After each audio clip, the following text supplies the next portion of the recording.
Eu gostaria ainda de fazer outros apontamentos em cima do texto do Evangelho de Lucas, capítulo 2, do verso 1 ao verso 7. Os comentaristas e historiadores, teólogos, apontam para que esse recenseamento era uma espécie, portanto, como eu disse no vídeo anterior, de IBGE. O IBGE aqui no Brasil faz o recenseamento a cada 10 anos. Então, vê quantas pessoas tem na família, quantas geladeiras, quantos carros, quantos computadores, né? Se a casa é pintada, se a casa não é, se mora num bairro simples, se mora num bairro mais nobre da cidade. Enfim, existe essa série de controle, né? De controle de dados. O recenseamento no Império Romano Antigo, de 271 até o ano 17 depois de Cristo aproximadamente, ele foi feito de 14 em 14 anos. E conta-se então a história de que esse recenseamento especificamente, cujo qual o pai de Jesus, José e Maria fizeram parte, foi um recenseamento que chegou-se à constatação que o império de César Augusto, ou aquela região da Palestina, tinha ali um império formado de 60 milhões de pessoas.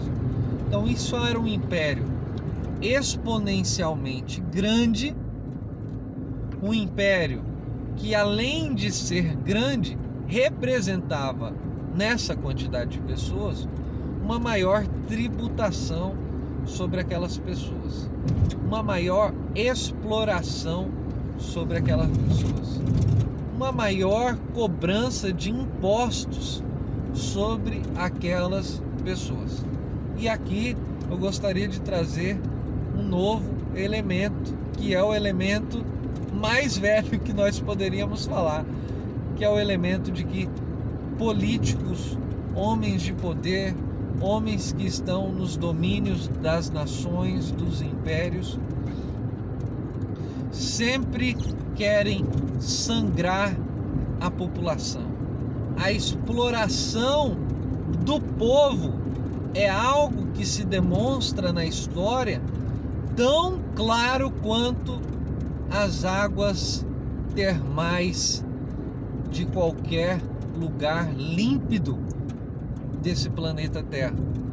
A população sempre é explorada, sempre é subjugada por uma parcela pequena de políticos que detêm em si o poder da economia e da política. Então, a história que está sendo narrada em Lucas, capítulo 2, do verso 1 ao verso 7, fala de uma exploração por parte dos dominadores políticos sobre a população.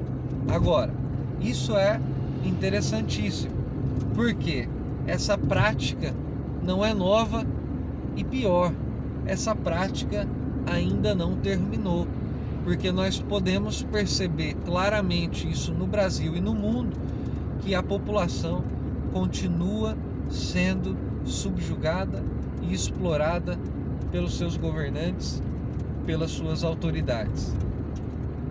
Qual é o ponto teológico que eu queria trazer dentro dessas informações históricas que eu acabei de apontar? O ponto teológico que eu gostaria de trazer é justamente o fato de que, enquanto homens querem tirar proveito, enquanto homens querem receber imposto da população, enquanto autoridades políticas desejam sangrar o povo, a realidade teológica do texto é que, na verdade, o próprio Deus queria se doar à humanidade. O próprio Deus queria dar a sua dádiva principal, que era o seu Filho unigênito, o Filho unigênito do Pai, em sacrifício a nós. O próprio Deus queria ser sangrado, ou iria ser sangrado pelos nossos pecados, pelas nossas transgressões. Enquanto os homens querem arrancar, na verdade Deus quer dar. Isso fica muito claro posteriormente em uma das parábolas que só é contada no Evangelho segundo escreveu Lucas, que é a parábola do bom samaritano.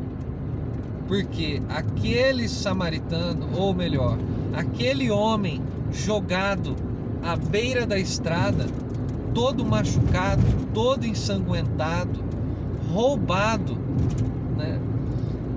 Esse homem não foi um lobo que fez isso com ele, não foi uma matilha, não foi os leões que fizeram isso com ele, não é que ele deu de cara com um urso que fez isso com ele, não. Quem o surrou, quem o machucou, quem o roubou foram outros homens. Que essa é uma premissa, inclusive, da filosofia política moderna, quando nós lemos o Thomas Hobbes, e ele afirma, olha só, o homem é o lobo do homem.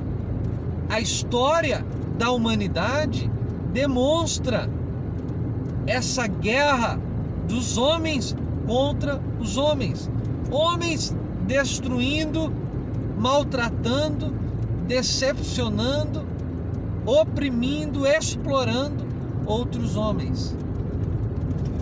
Mas o bom samaritano, tipificando o próprio Cristo, o próprio Jesus, ele não rouba, ele não bate, mas ele utiliza dos seus recursos para curar aquele homem.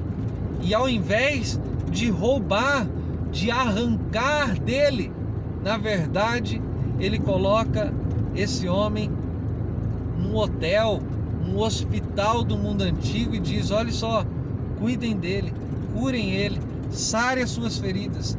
E se ficar mais caro do que a quantidade de recursos que eu estou deixando aqui para o hospital, fique tranquilo, eu passo, e quando eu passar, eu pago a parte que ficou devendo. Mas o importante, eu quero dar a ele, eu quero agir com bondade. Enquanto os homens agem com maldade, Deus age com bondade. Esse seria então o segundo elemento do texto que eu gostaria de comentar com vocês.